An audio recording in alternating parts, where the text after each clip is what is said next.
us is that the international community has failed to live up to the spirit and aspirations of the United Nations to rid the world of inequality, violence, and domination of one people by another. Justice is antithetical to revenge. Freedom is an inalienable right and a natural entitlement that cannot be denied to any people. The Palestinian people deserve their independence. In defense. When a Nigerian man, Muslim, religious, bigots, went to UN summit and start misrepresenting Nigerians, I beg, Israel, we have Christians in Nigeria in our large numbers.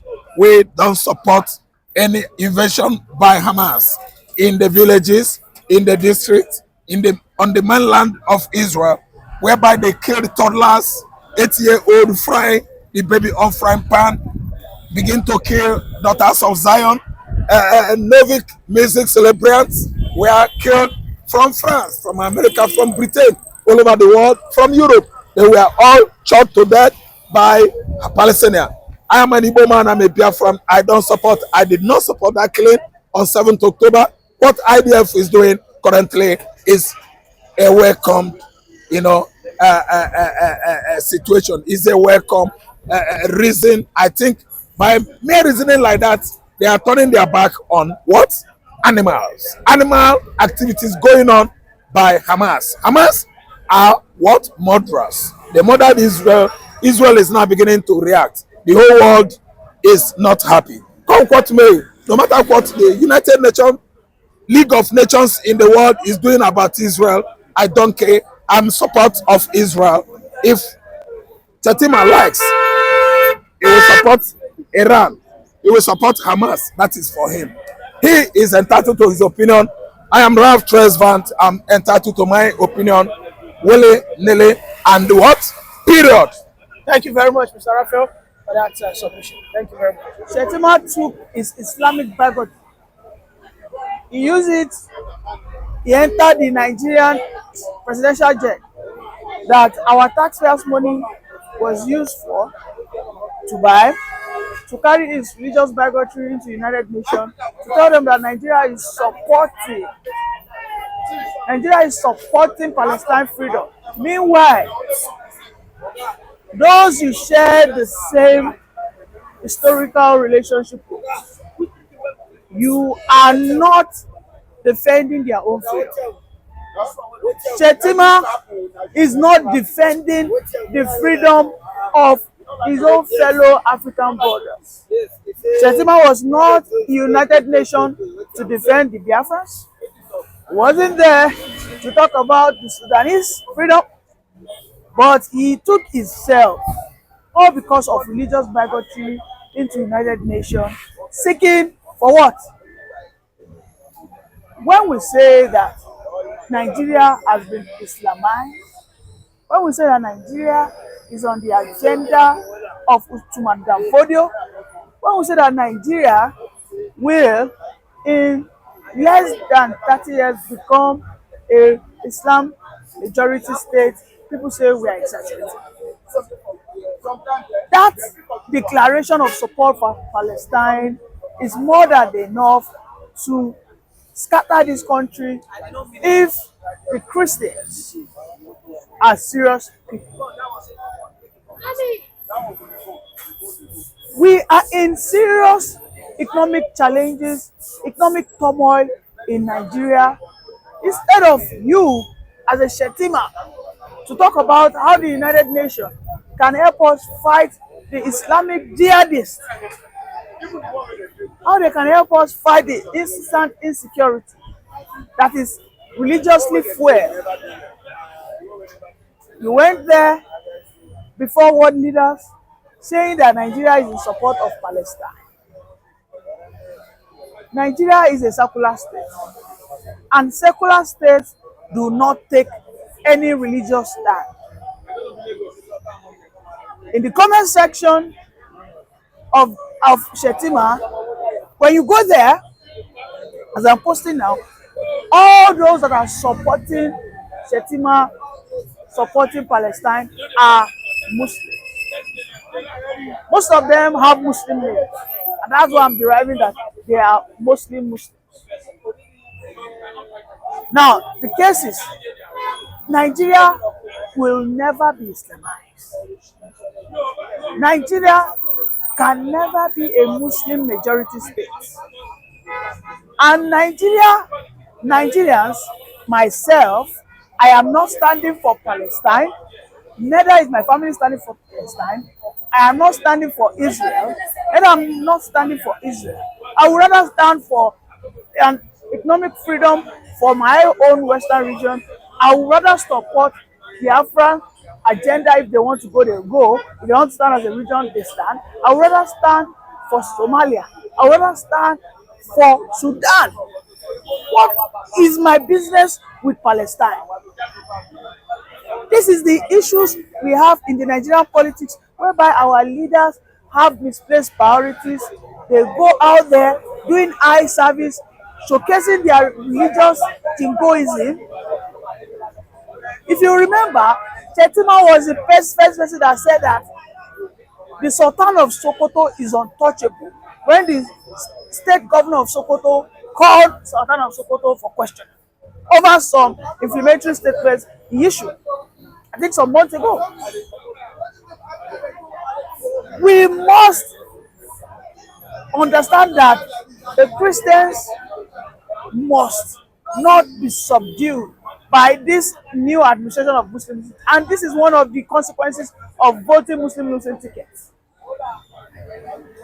The Christians within the cabinet of the president, are they supporting Palestine first?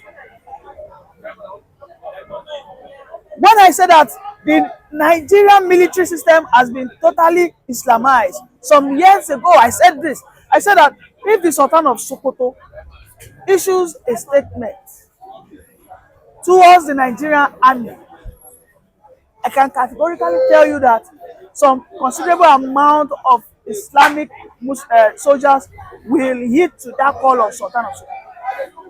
The way that we have exalted religion above our constitution is worrisome. Was it not just recently one guy, I think Shttima, was saying something about Sharia law?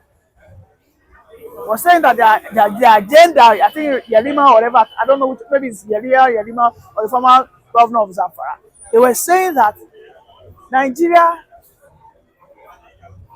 their agenda is to Islamize Nigeria in its entirety. And these are the things a person like Nnamdi Kanu saw. I said that Nigeria is not a state that they want to affiliate with as far as they are concerned as a republic. That Nigeria is trying to enforce Muslim onto the throat of the people. Look at what is going on in Kwara.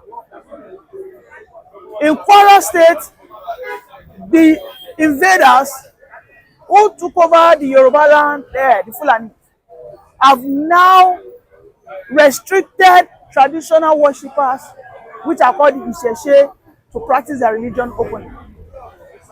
Anybody caught in Ilorin today, you are practicing traditional worship like Shango worship, Obatala, Orunmila, Ifa worship, you might be stoned to death. And that is their agenda. They want to perpetrate it across the whole country. They have been able to infiltrate a significant amount of the western part of the country. Look at what they are doing in the north central. In the north central, look at what they are doing in Plateau, whereby they are invading Bokos, invading so many LGAs in Plateau, sending those people away from their own ancestral land, renaming it into Islamic names, and now erasing the history from the archive. Just as they did with Ilorin Kwara, they said that it is an emir that is the king. The Ilorin king used to be an Oba. They changed it. Now, the only people that can become a king has to have that Fulani lineage. They have to belong to the Fulani lineage. So these are the issues. Shttima went all the way from Abuja using taxpayers' money, of which in that we have Christians, you have traditional worshippers, without any form of consultation, without any form of consensus. You went into United Nations and you started saying Nigeria stands with Palestine. And meanwhile, back home, your own fellow African brothers are calling for freedom. Those that you know that you have direct access to, those that you know that you can benefit from directly, you know, you are not in support of them. Nigeria, for how long are we going to continue this nonsense? When the presidency himself is displaying religious bigotry, look at the division that statement will bring. Yesterday, the Palestine government immediately accepted Nigeria. That yes, we welcome Nigeria as a religious counterpart. It's a shame. It's a shame that Nigeria has fallen into the hands of the wrong people. And those who are supposed to be speaking up are quiet. The Christian Association of Nigeria is supposed to be speaking up. The pastors who will collect money when it is election time.